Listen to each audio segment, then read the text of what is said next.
Royalty. Royalty.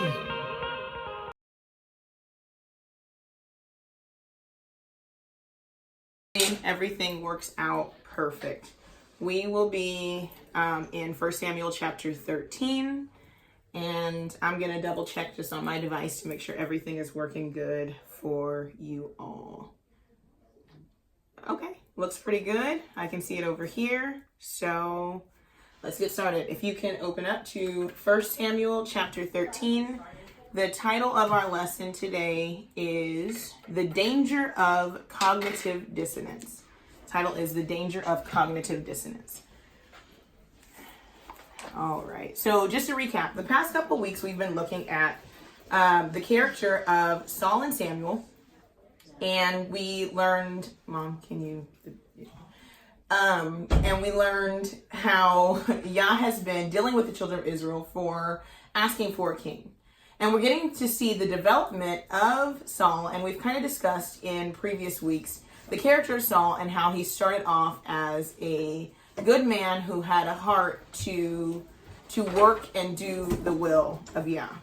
Okay, so turn with me to 1 Samuel 13, and we'll jump right in. If you have not caught the previous lessons, they're available in a playlist. So the playlist for Women's Shabbat, we've been keeping the lessons outside of a couple of them. They kind of got a little messed up in the process of trying to figure out how to get everything recorded properly for the online audience. But most of them are there, and you can catch up if you missed some. But today the lesson is kind of thematic in a sense. So we'll cover some information that was not in the previous lessons, of course, and we'll learn what cognitive dissonance is today and how it plays into our lesson. All right, so 1 Samuel chapter 13, verse 1. Saul reigned 1 year, and when he had reigned 2 years over Israel, Saul chose him 3,000 men of Israel, whereof 2,000 were with Saul in Michmash and in Mount Bethel, and 1,000 were with Jonathan in Gibeah of Benjamin, and the rest of the people he sent every man to his tent. So we get a little bit more development in the story, because before we don't really know how old Saul was when he was first called. We know that he had to be older, but we learn that Saul has a son named Jonathan, and if you look at the genealogy, you'll see who Jonathan is. Jonathan is Saul's son. And he is also fighting. So he has to be at least 20 years old to be of fighting age. And he's leading his own men. So at least so. So time may or may not have gone by as much as we think it has. Or Saul was just called at the age of accountability and leadership. So it says Saul reigned 1 year. And when he had reigned 2 years. So 1 year went by. We don't hear anything about the first year. Second year comes around, and this is year 2, and we get a story for year 2.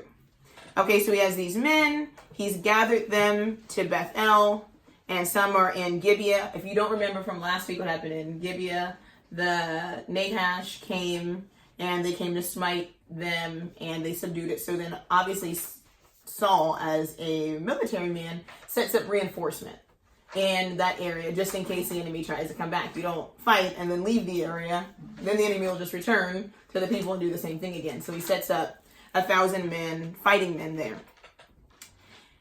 And the other men, the rest of the people, continuing verse 2, he sent every man to his tent. And Jonathan smote the garrison of the Philistines that was in Geba, and the Philistines heard of it. And Saul blew the shofar, it says trumpet, I know, throughout all the land, saying, "Let the Hebrews hear."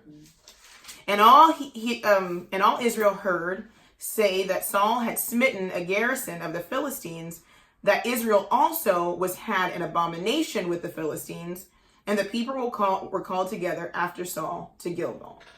So what happens there, I know it's like a very wordy.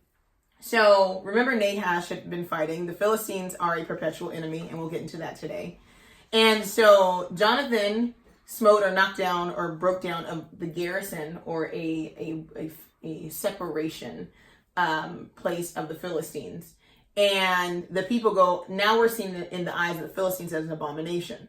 But you always have been. So they were kind of trying to like have a little peace treaty between them and the Philistines, even though the Philistines are their enemy, which is kind of not possible at all because the Philistines don't respect the Hebrews. I mean, there's this constant going back and forth, and there's a reason for that, and we'll get into that. And so Saul blows the shofar, the Hebrews hear the garrison has been smote, and he's warning them because once this happens, it's an act of provocation. We've hit your strong wall, your fence, your garrison, and potentially the next act could be that they may come against us. So the people are then warned. Verse 4, and all Israel heard say that Saul had smitten a garrison of the Philistines, and that Israel was also had an abomination with the Philistines. They were mad. And the people were called together after Saul to Gilgal. Verse 5, and the Philistines gathered themselves together to fight with Israel. So it is exactly what happened. You hit their wall, they're ready to fight. With 30,000 chariots, 6,000 horsemen, and people as the sand which is on the seashore in multitude, and they came up and pitched in Michmash eastward from Beth Haven. He literally incited war.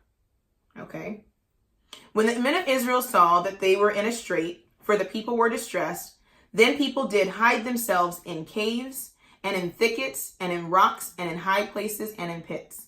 And some of the Hebrews went over Jordan to the land of Gad and Gilead. As for Saul, he was yet in Gilgal, and all the people followed him, trembling. My first point is fear. What is fear? Fear in Hebrew is the Hebrew word yirah. You probably heard the words a little different for rain, because yirah is also the same word for rain, has a different ending. But the word is spelled Yod, Resh, Aleph. So I'll write it in a pictograph form. So Yod, Resh, and then Aleph. I don't know why I was like, what is an Aleph? So it's the arm, hand, work, and deed, the head, and the strong leader.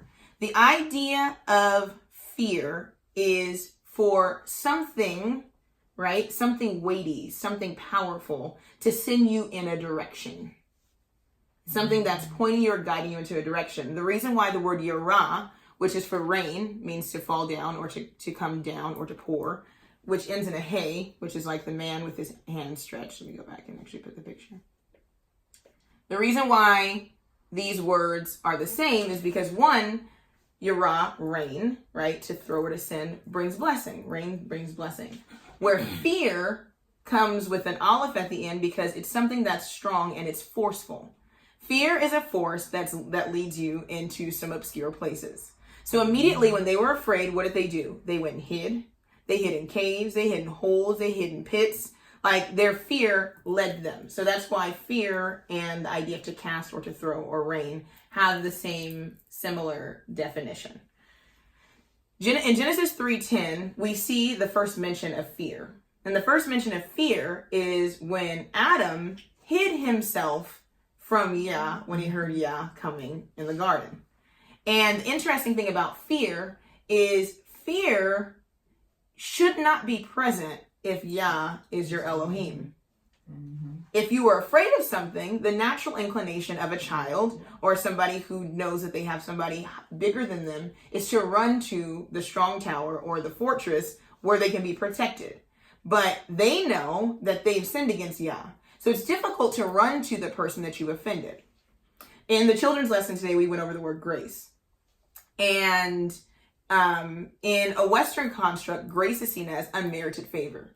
It's something that you get when you don't deserve it. It's something when you're doing something wrong and I forgive you anyways. But Hebraically, that's not the case. Grace is something, yes, that you don't deserve, right? But also you understand that by accepting the grace, or when the grace is extended, that there's a response expected of you. Mm-hmm.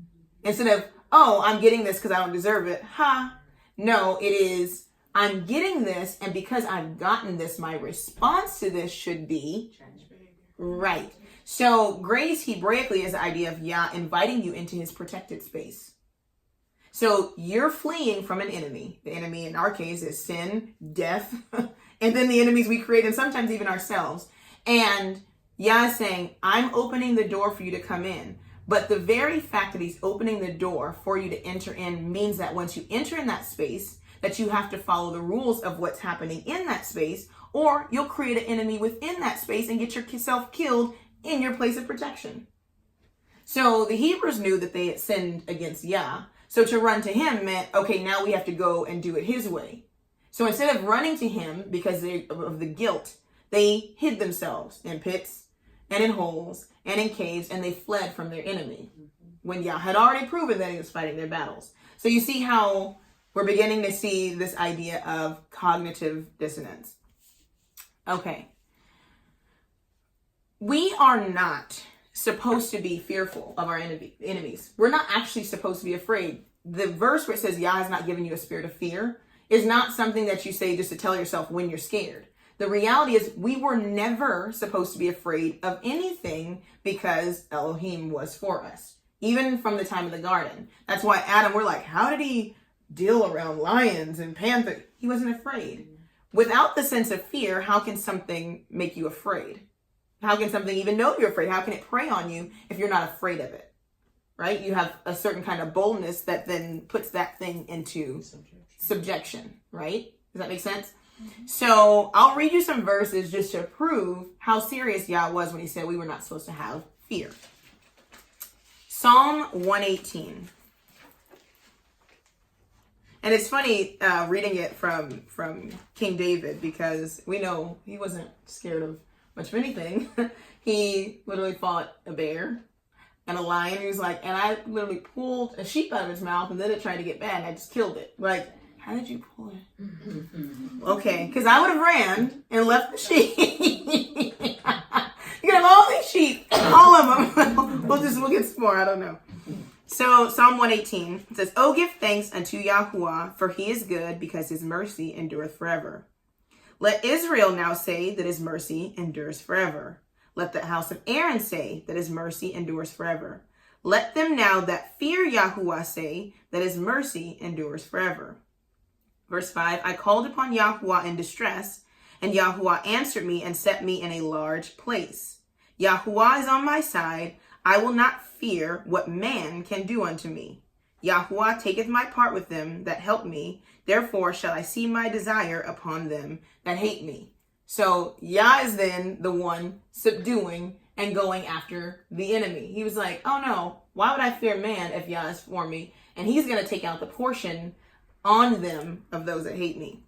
Daniel chapter 3, verse 17. I'm not going to read this one because I think most of us know this story. If you don't, it's Daniel chapter 3, verse 17, and it's when they're getting ready to be thrown into the furnace. And his response was, yeah, okay, O king, live forever. I'm not trying to disrespect you, but I can't do what you're asking us to do. And what we see in that story that's not normally highlighted is the lack of fear. And it's not even just the lack of fear of the authority, because he still reverenced, he still didn't disrespect the king, but he didn't fear what the king could do to him. He also didn't fear death, because the response was, even if he doesn't, I'm still not going to do what you say I have to do, even if I have to taste death. So then the fear of death isn't even there when you're on the right side of the Father. We avoid going to our Abba because our sin has caused us to fear him, because our sin puts us against him as one of his enemies. Does that make sense? Our sin makes us an enemy of Yah. So we're afraid to run to him because we're afraid of the consequence, not knowing that going to him in humility and in repentance doesn't necessarily make the sin disappear, but it gives him the opportunity to instruct us back into right relationship with him. Okay, Psalm 27. You can kind of see now too, as I'm turning to this, why King David constantly put himself into Yah's hands, constantly was repentant, constantly was making known his sin before Yah and asking to be brought back into the right place, because he understood that if I'm not in a right place with you, then when my enemies come or when I'm in distress, my nature, not just that I won't want to, but my nature will prevent me from calling on you because of my fear of you. of what will happen and what I know you're capable of doing to me. Psalm 27. Yahuwah is my light and my salvation. Whom shall I fear? Yahuwah is the strength of my life. Of whom shall I be afraid? When the wicked, even mine enemies and my foes, came upon me to eat up my flesh, they stumbled and fell. Though a host should encamp against me, my heart shall not fear. Though war should rise against me, in this will I be confident. One thing I have desired of Yahuwah. One thing have I desired of Yahuwah, that will I seek after, that I may dwell in the house of Yahuwah all the days of my life, to behold the beauty of Yahuwah and to inquire in his temple. For in the time of trouble he shall hide me in his pavilion, and in the secret place of his tabernacle shall he hide me. He shall set me upon a rock. And now shall my head be lifted above my enemies round about me. Therefore I will offer in his tabernacle sacrifices of joy, and I will sing, yea, I will sing praise unto Yahuwah. You get the perfect picture of what grace is. He always talks about, and I shall dwell in the house of Yah forever. Because why? When an enemy comes against Yah's house to get you, guess what happens? They have to fight him first. So I want to be in here so that when the enemy comes, I know that I'm protected against the enemy. He's not saying, I want you to follow me everywhere I go. He's like, no, I want to be in your house. I want you to go before me. I want you to be the one who is constantly fighting my battles, because I know then that the win score is 100-0 every time. So you see that idea of the picture of grace. David understood it in a perfect sense. All right. Psalm 23, obviously he says it again. He says, yea, though I walk through the valley of the shadow of death, I will fear no evil. Why? So in the valley, if you read the scripture, all battles, most battles I should say, took place in valleys, because you had people on this hill here, people living in here, and they would come down to the valley and fight. That's why when you saw them, one would be arrayed on this side of the mountain, one would be arrayed on this side, and they would come down and battle in the valley. And then they would go back to their respective places. So he was saying that, yea, though I walk through the valley, as I'm walking into a place where death and battle takes place, I'm not going to be afraid of that space, because you're with me, right? He's like, your rod and your staff, they comfort me. Why? The rod and the staff is also a weapon in the hand of the shepherd toward the enemies of the sheep. Okay. So you guys get my point.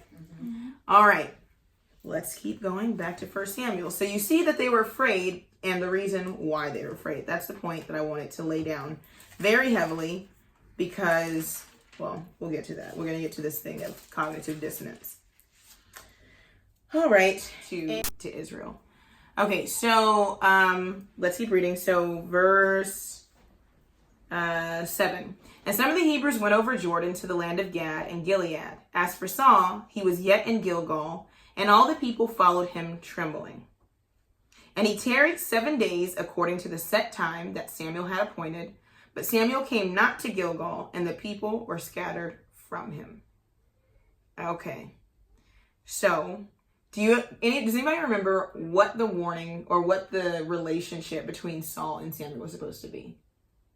Because it mentions this in this day period for a particular reason. I remember. Okay, turn with me to 1 Samuel chapter 10. Wasn't he supposed to be like his prophet? Right. First chapter 10, verse 8. And he says, and thou shalt go down before me to Gilgal, and behold, I will come down unto thee to offer burnt offerings and to sacrifice sacrifices of peace offerings. 7 days shalt thou tarry till I come to thee and show thee what thou shalt do. So Samuel's the one who's the one that's supposed to be offering sacrifices. He's supposed to wait 7 days for Samuel. I can think of a bunch of reasons why that would be a thing. One, Samuel's old. And Samuel lives, now I wouldn't say far, but he has to walk. Or might ride a donkey, however he gets there. But it's a journey for him.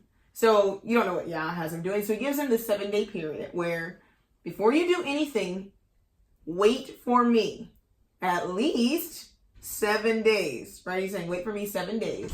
And then I'll come and I'll offer sacrifices, and I will do my part in our relationship. Your part is to fight. My part is to deal with Yah. Okay? Okay. Right? Okay.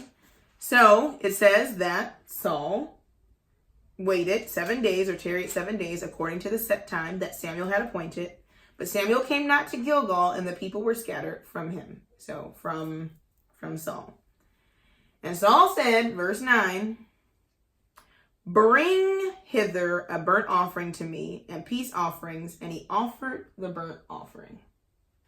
So most people go, okay, well, he just wanted to offer an offering. What's wrong with that?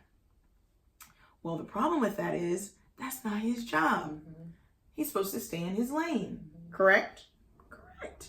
So he brought the things to him, and he brought the peace offering and the burnt offering. And verse 10, and it came to pass that as soon as he had made an end of offering the burnt offering, behold, Samuel came, and Saul went out to meet him that he might salute him.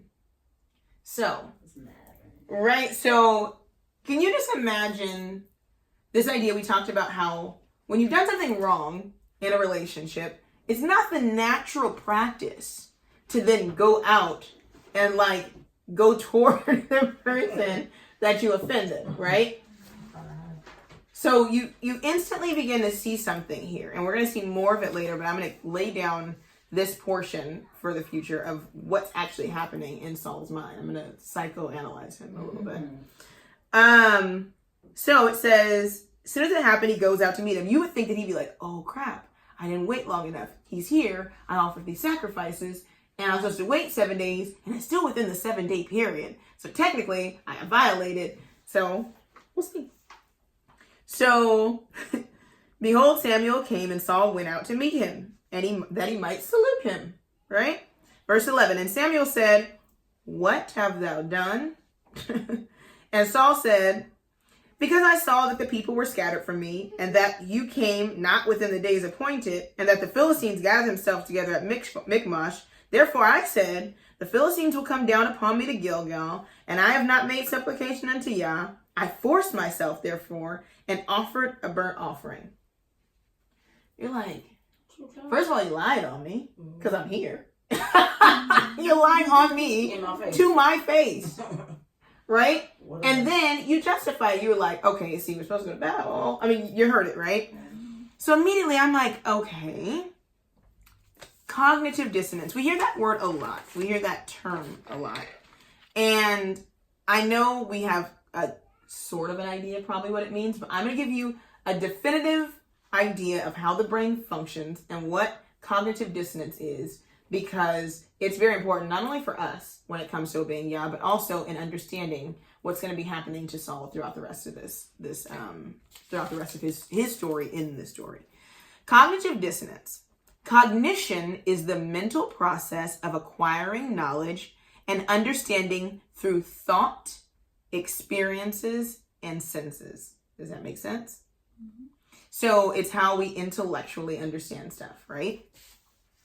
So then cognitive dissonance is the mental discomfort experienced by a person who simultaneously holds two or more contradictory beliefs, ideas, or values.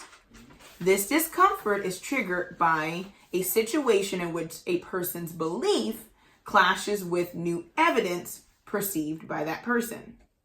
When confronted with facts that contradict personal beliefs, ideas, and values, people will find a way to resolve the contradiction in order to reduce their discomfort. Okay? So, another process that takes place, and it's all connected to cognitive dissonance, is self-justification. Mm-hmm. Self-justification is described as when a person encounters cognitive dissonance. So cognitive dissonance is happening to me in this moment, or a situation in which a person's behavior is inconsistent with their beliefs about themselves. That person tends to justify the behavior and deny any negative feedback associated with the behavior. So immediately it's like, I hear what you're saying. I don't receive it. So what comes from that then is what we call rationalization. Rationalization is known as making excuses.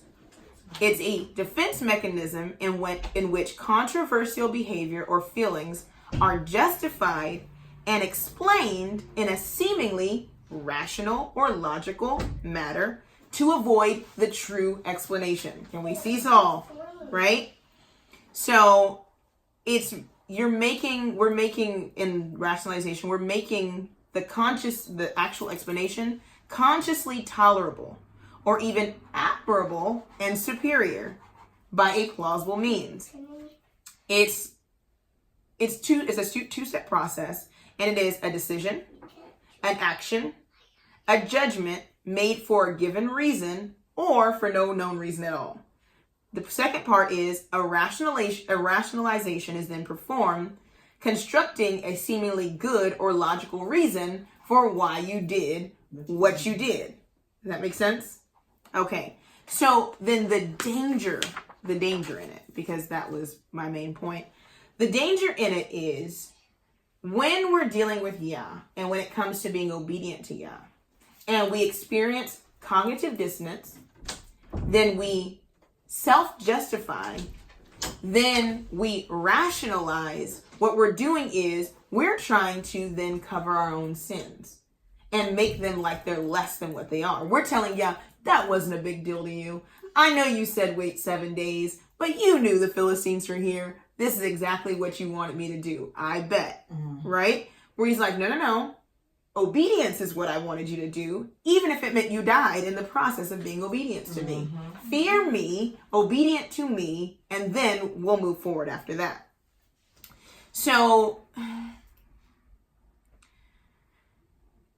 there are 4 steps in cognitive dissonance, and cognitive dissonance can literally, my whole end game is it can literally make you crazy.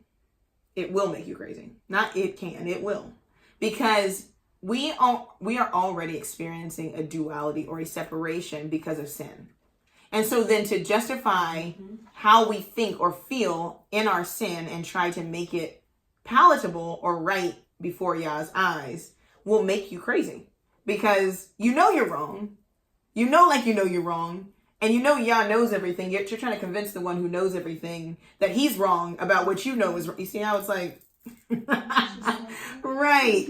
So 4 things that happen in cognitive dissonance, and I think the importance of me sharing it is not necessarily that I'm trying to make you like understand everything about psychology, but to understand what we naturally do in our brains. Self-preservation is very high in humans. And so part of it is us fearing the punishment of Yah, not knowing that he's a loving father. There was a story where David numbered the people, and remember David, Yah said, now I have to do something about this. He goes, I'm going to give you the options. Do you want to fall into the hand of your enemies? Or do you want me to take care of it? And David was like, I want you to take care of it. Now, most people would say, well, it was bad either way. But we don't know what it would have been like in the hand of the enemies and how they would have advanced Yah's anger and could have done more. Yah was precise. Even when he executed judgment, believe me, the people he executed the judgment on deserved the judgment that was executed upon them. Right? And so, but we fear being in Yah's hands because we train ourselves to fear Yah because of our sin. All right, so the first thing in cognitive dissonance is reduction. The cognitive dissonance theory proposes that people seek psychological consistency between their personal expectations of life and the reality of the world. To function by that expectation of existential consistency, people continually reduce their cognitive dissonance in order to align their cognitions or perceptions of the world with their actions.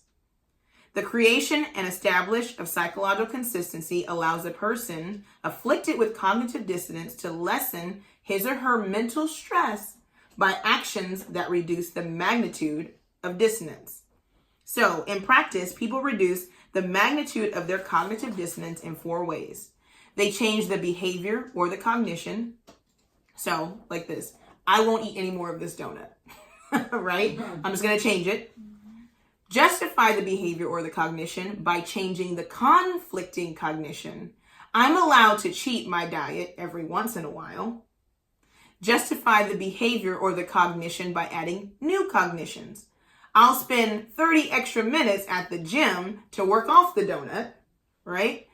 Or they'll ignore or deny information that conflicts with existing beliefs. This donut is not a high sugary food, right? So all these things, instead of just not eating the donut, right? All these things you have to do to your mind instead of saying, I'm just not going to eat it. And then you put your brain in a safe place, you put the donut in the safe place, and then it's over. So you create cognitive biases in your own mind, and then you create paradigms. So the mental stress people suffer who are exposed to contradictory information that is inconsistent with their prior beliefs, ideals, or values, they enter into belief disconfirmation, induced compliance, free choice, and effort at justification. So belief disconfirmation is when a person says, you know what? I know that thing may be right, but now I'm going to contradict it with something that I know is not true in order so that I can keep doing that thing even though I know that it's not right. So instead of affecting change, the resulting mental stress restores psychological cognition to the person, giving them misperception. So they're going to reject it, refute it, and contradict it, and then seek moral support from people that share the contradictory beliefs. So many of us have been in that same space. Person tells you, we're supposed to keep Yah's laws. And like in your heart of hearts, you're like, I know I'm supposed to. Like, I've read this makes sense to me. But then we go to people that we know believe what we previously believed so that they can reconfirm where we want to stay instead of doing what we feel we're being led to do. Does that make sense? Okay. So then you have the one of induced compliance. So you have this idea that instead of changing it, you'll try to put a positive value on it. So you'll say, I'm going to use religion again. So if I find out that I'm doing something wrong with my worship of Yah, then what I'll do is say, okay, but these people over here make this look grievous. So I know that they may be right, but I don't like them. And at least these people over here are nice. So the nice is the reason why I continue in what I know I'm not supposed to do. So we've tried to balance it against two warring conflictions so that we can choose two different things to make us feel better, like we made the right choice toward what we already wanted to choose from the beginning. Does that make sense? Okay. So then effort justification. Oh, wait, one more back. Free choice. You can make somebody feel like they have free choice, where you're saying, okay, but I have the option to choose. We do that too. Where, okay, I see that this is an option, but I also have this option.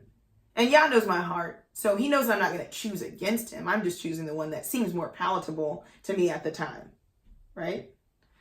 The last one is effort justification. Cognitive dissonance occurs to a person when he or she voluntarily engages physically or ethically in unpleasant activities in an effort to achieve a desired goal. The mental stress caused by the dissonance can be reduced by the person's exaggerating the desirability of the goal. So it's something that I really want.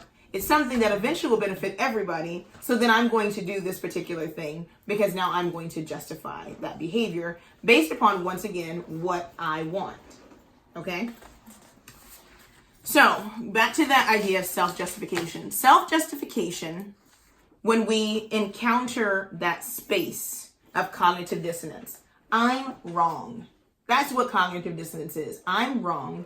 I think highly of myself. How could I be wrong, even though I know I can be wrong? But I'm wrong, and now I need to justify and make myself feel better about being wrong instead of just dealing with the feeling of being wrong. Righting the wrong, right? Okay. You get it? Let's go back to Saul. Being wrong? Of course we all are, right? Everybody in here will do it. I don't care what it is. If a person says, I cheated. The person goes, but the reason why I did it was because... No, you cheated. You're wrong. Dead wrong. Let's move on. Let's move to the solution for your wrongness, not to the justification of your action. Right? Because everybody, and it's funny because even if you're on the receiving end of the infidelity, you want the person to almost justify why they did it to you. Mm-hmm. Like that makes it any better, or if it's going to change what actually happened. But it's a cognitive dissonance because then your mind's like, well, why did the person do this? I need an explanation. But the reality is it happened. We need to deal with the offense and not with the action. And Yah is very much like that. Yah doesn't get cognitively dissonant about anything we do. I know you do what you do. I need you to know that you do what you do. And then you need to repent and fix what you've done. I don't want to hear about why you did it. Right? If you listen to David's prayers, and that's why you can see it a million times over why he's a man after Yah's own heart, is because he never comes with an excuse for why he did what he did. We make excuses, right? Literally says, I am guilty of blood guiltiness. I killed this man. I deserve everything I'm getting, but I need you to forgive me so that I can return to right. He's not like, well, you see, Uriah wasn't a Hebrew, and I've known Bathsheba since she was young, and I kind of had a crush on her, and then, and then my wife was tripping, and he didn't, none of that. If you read through what David writes, and when he's right or when he's wrong, I'm wrong. Point blank, period. I'm always wrong when it comes down to me and Yah anyways, so why can't I just admit it, get around the okie doke, because that was Adam's problem. Well, it was this woman you gave me. Cognitive dissonance. You are still trying to justify the fact that you're afraid of me and you shouldn't be. You've sinned against me. His response should have been, I sinned against you, and we want to fall into your hand because in our own hands, we're destroyed. Right? Okay, so you have Saul. He offered this sacrifice. Dead wrong. Absolutely dead wrong. Right? And he goes and he tries to self-justify, and he starts doing this thing called self-appraisal theory. We tend to have a positive self-evaluation of ourselves by distancing ourselves from the negative things we do. That was in the past. I was a bad person a long time ago. Now I'm a good person. Right? Or by paying more attention to our positive selves. Let me highlight more of my positive things. And I don't want to talk about anything that's negative about me. If you bring up anything that's negative, I'm just saying, no, that was yesterday. I'm different today. Then I do the same thing. And then tomorrow I go, well, that was yesterday. That's the natural tendency of man. Okay. So we're seeing this all in Saul. So verse 13, let's go back to verse 12 because I like how he tries to justify this. Let's go to 11. And Samuel said, what hast thou done? And Saul said, because I saw that the people were scattered from me, and that you came not within the days appointed, lie, and that the Philistines gathered themselves together at Michmash. Therefore said I, the Philistines will come down upon me to Gilgal, which we don't know if that would have happened or not. Would have came down unto me unto Gilgal, and I have not made supplication unto Yahuwah. I forced myself, therefore, and offered a burnt offering. And Samuel said to Saul, you have done foolishly. You have not kept the commandment of Yahuwah the Elohim, which he commanded thee. For now would Yahuwah have established your kingdom upon Israel forever. But now your kingdom shall not continue. And Yahuwah hath sought him a man after his own heart. And Yahuwah hath commanded him to be captain over his people. Because you have not kept that which Yahuwah commanded.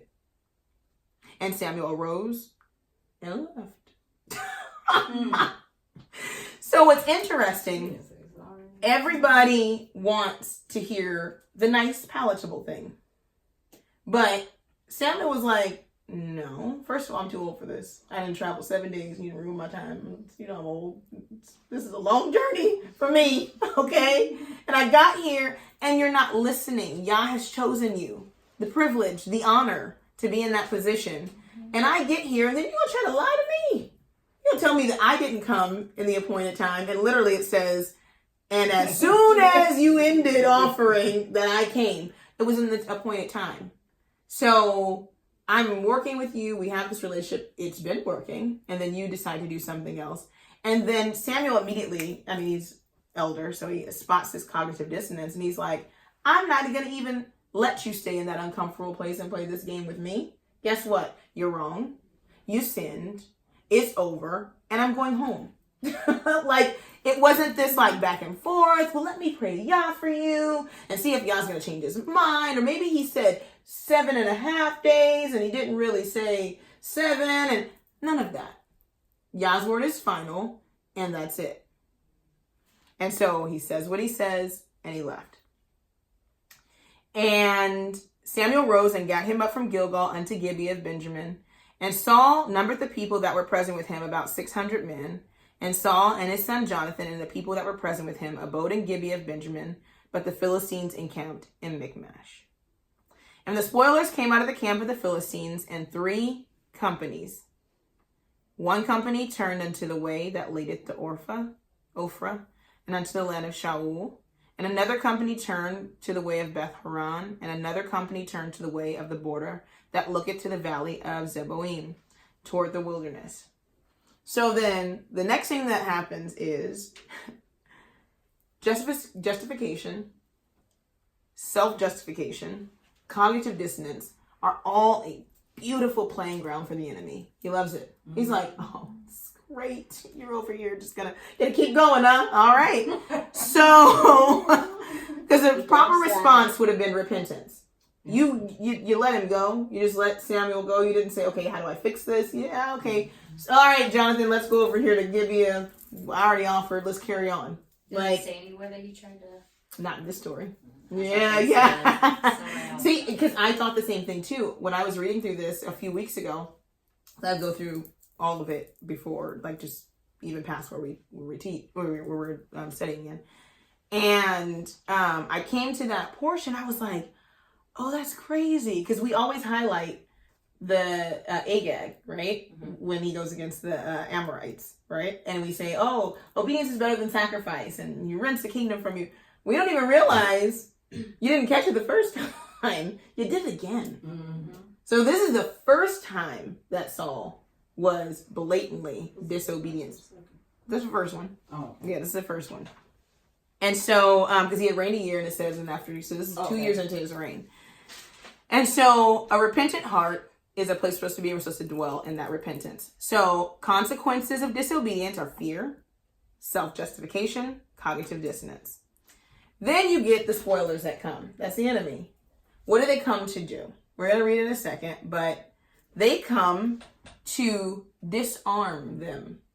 Now that you're in sin, now that you're weak, I'm going to disarm you now. So the spoilers, remember, they're all scared. They've all scattered. They've left their houses and their camps. Now the Philistines are coming into the villages, into their camps, and taking their stuff. It's interesting what they take too. Philistines, I wrote this down, are masters. You can liken them to the adversary of psychological warfare. They play with their heads. They've been doing it since the time Yah allowed them to do it. They play with their heads because they're like, okay, we know we don't really want to fight against Yah. It's not really the thing we want to do. But if we can just keep them mentally looped, then we don't ever have to fight them. Okay. So the spoilers came in and they went into all these cities. And it says, verse 19, and we'll probably stop and finish the rest next week, maybe.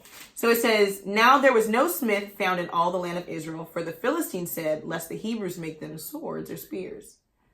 So the Hebrews said, but the Hebrews, all the Israelites, went down to the Philistines to sharpen every man his share, and his coulter, and his axe, and his mattock.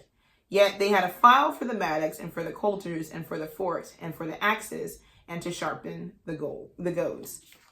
So when it came to pass in the day of battle that there was neither sword nor spear found in the hand of any of the people that were with Saul and Jonathan, but with Saul and with Jonathan, his son, was there found.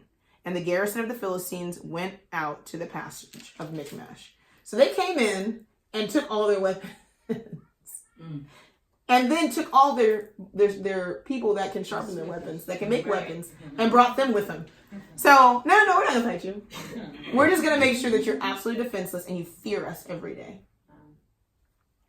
So, sometimes the punishment is not death, but the fear of vulnerability.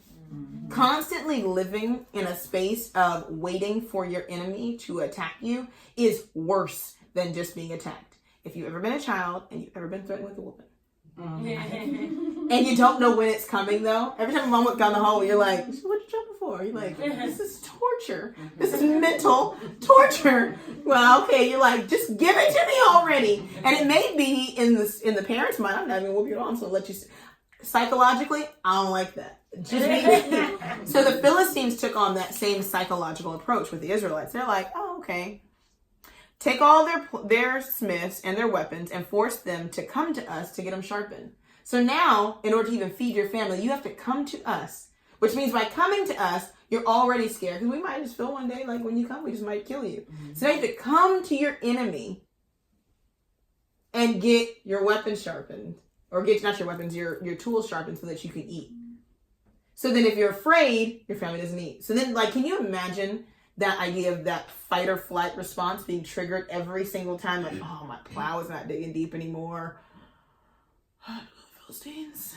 Like, and you're like pulling straws amongst your family to figure out like which one of you is going to go, right? So they made them live in a constant space of anxiety and nervousness. And you can work, but you'll never be free. If you can't war, you can't be free. You can't fight without weapons. So guess what? Go ahead, work. Go ahead, carry on, but you're never going to be from under our power. So the enemy will put himself before you in your weakness to force you to stay traumatized. It's like a constant play on your traumatization. Like, I'm not going anywhere. It's like, why won't you just leave me the hell alone? I'm not doing it because I want you to stay in that space of being traumatized. It said that they set their garrison or their tower up in the face of them. Well, we're coming right here so you can see us all the time. So it's like, not only am I your enemy, but I'm going to make sure that you can always see me and know that I'm your enemy.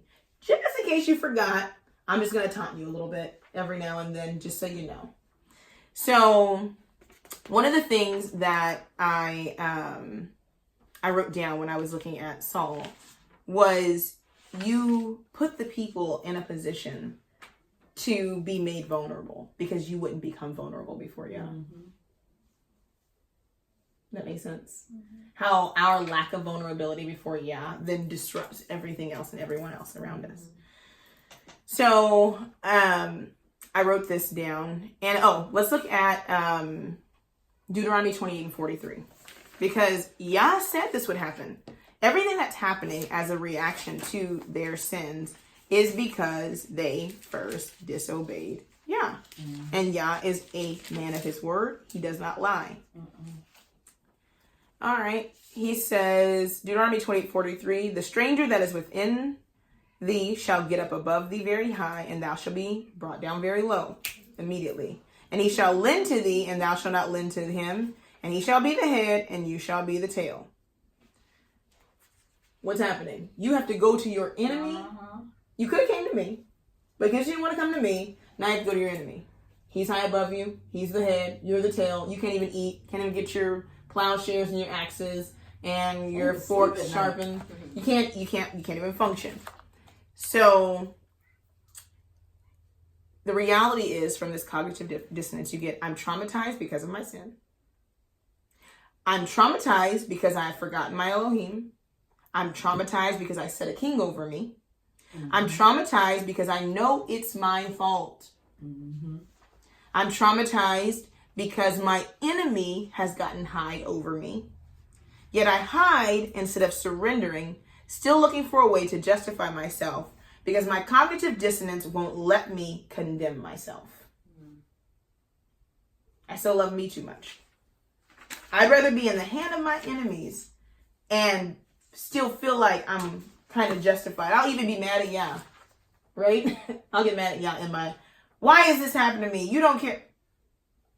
But did I tell you to? I don't think so. Did you ask me before you? Right. Oh no. But now it's my fault if I'm not the one who's coming to your rescue because you won't admit it's your fault. You did it and you have to fix it.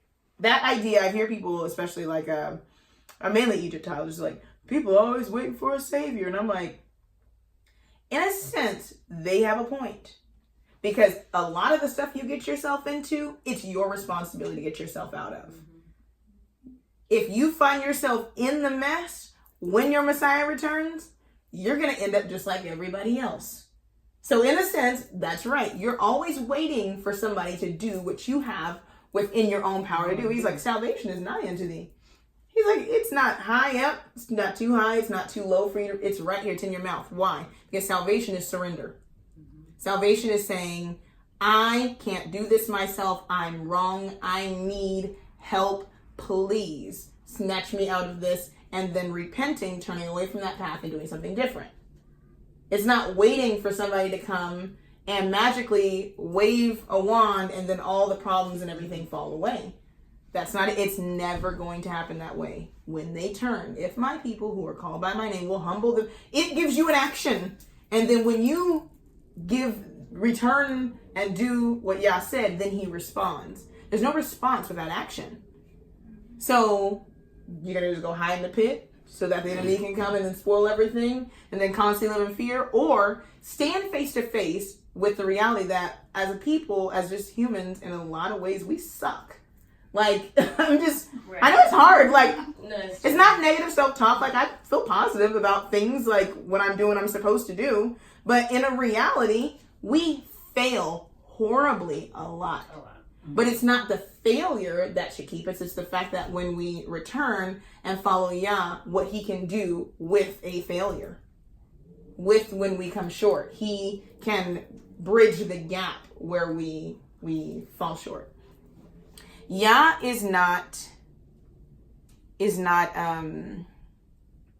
removing the enemies. So like that whole idea of like rapture and I'm going to come and everybody's bad's going to be. No. Yah's not removing the enemy. The enemy is here to prove you. That's a hard pill for people to swallow. But let's read it.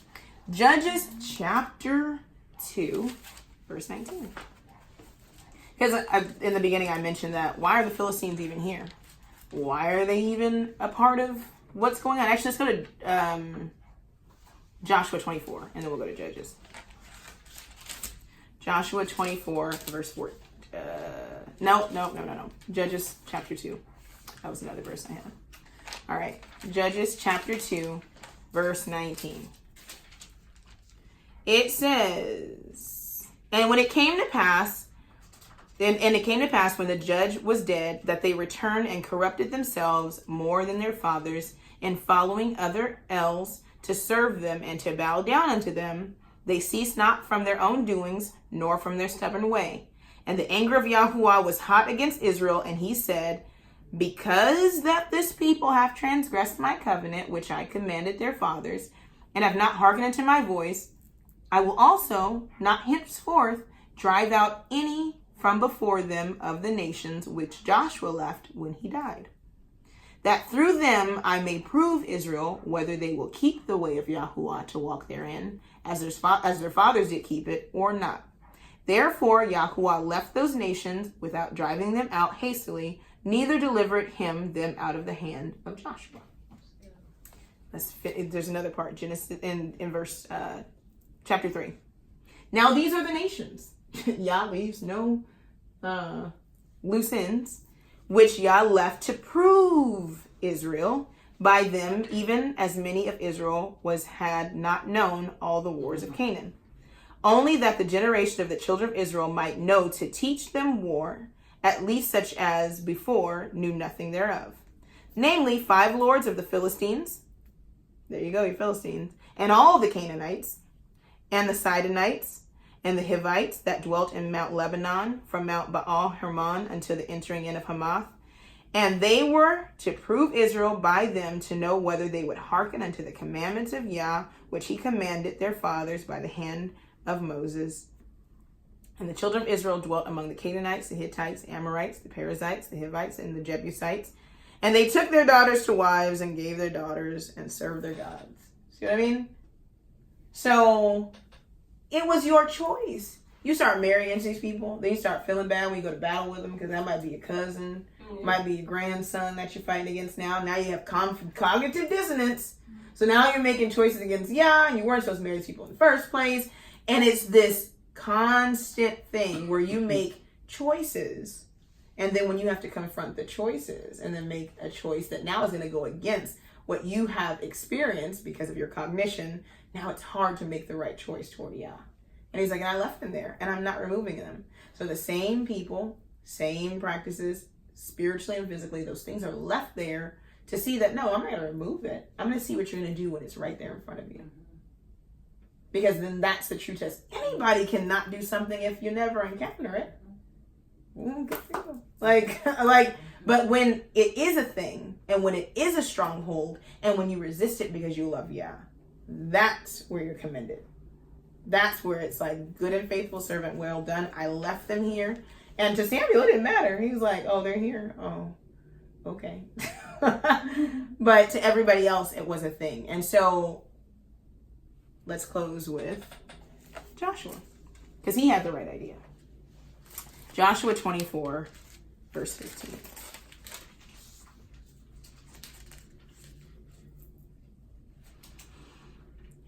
Let's start with verse 14. Now therefore fear Yahuwah and serve him in sincerity and truth, and put away the Elohims which your fathers served on the other side of the flood and in Egypt. So they were serving the gods from the other side of the flood on this side. How do you do that? And serve ye Yahuwah. And if it seem evil unto you to serve Yahuwah, choose you this day whom you will serve, whether the gods which your fathers served that were on the other side of the flood, or the gods of the Amorites, in whose land ye dwell. But as for me and my house, we will serve Yahuwah. That's the response. That was Samuel's response. I'm not going to deal in this space of cognitive dissonance. I'm going to stay in the Father's house, like we talked about in the beginning. I'm going to stay in the protected place. And anything out there it don't have nothing to do with me. That's just it. And that's like, it seems like a very hard resolve, because now it puts everybody who does not come to that same resolve as you on the outside too. That's a strange place. See how it immediately does that cognitive dissonance, but then that person is this to me and that person, no. You stay in the house, because if you go outside the house, like Lot and other people who have stepped outside of the protected place that was set up, then guess what? You're counted in the same numbers with the people outside. Stay in Yah's house and let those people who are on the outside be made to make the decision because of their discomfort to come in where you are. Then you can dwell together in peace. But it's dangerous to step out and then dwell in calamity. Then you both get destroyed. Right. And so that's what that call was. Saul was supposed to be obedient, so that in his obedience, the people would follow him into obedience. But as soon as he stepped out of obedience, it allowed the enemy to then be in hot pursuit of the people once again. That's it.